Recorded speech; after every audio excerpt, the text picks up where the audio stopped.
kami diri subong sa isang OWA. Naghapit kami diri subong guys kay merienda kano kami.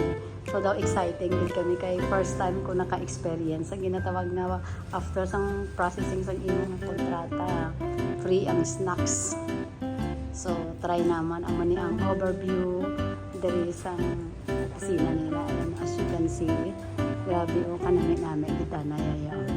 So sa mga OFW dira nga nag-process ang kontrata, don't forget to drop by here so that you can have your free snacks. Namin siya. Hello! Hello, hello! Say hi to my vlog. ano ang experience? Ano masarap ba yung yung kape nila? First time ko ma-experience to. So first time mo, first time. First time. Nakaka-excite yung sarap sa feeling na pagpasok mo ganito yung ambience niya. Ang ganda. Parang feeling ko nasa lobby tayo ng hotel.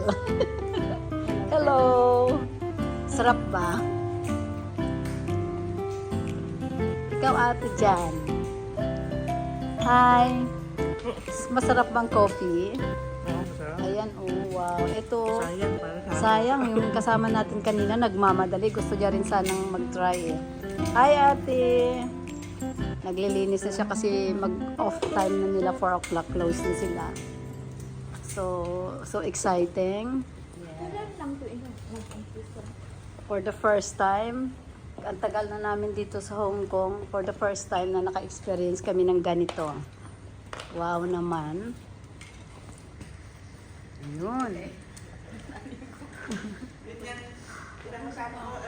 So last kami, maswerte, may upod ako nga isa nga nagyaya sa amon nga magsaka kuno kami diri kay mag snacks. So gintry namon. So nami gid man gali. Ayan siya ang whole diri nga Ayun.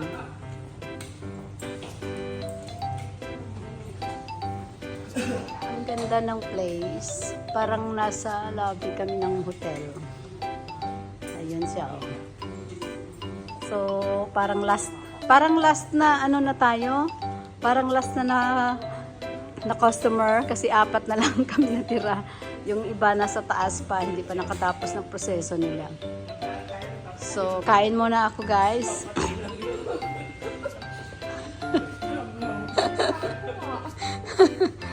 Maswerte. Salamat ate ha, ikaw nagturo. Kasi hindi talaga namin to alam.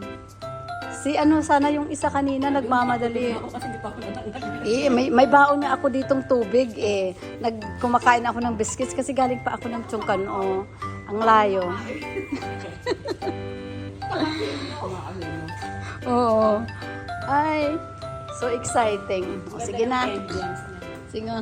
Bye. Thank you ha. Thank you sa inyo. Anong name mo te? Bawal pala, bawal. Sorry, nakalimutan ko.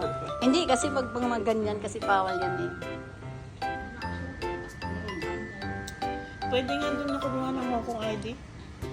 Ay, Hong Kong ID. Philippine ID?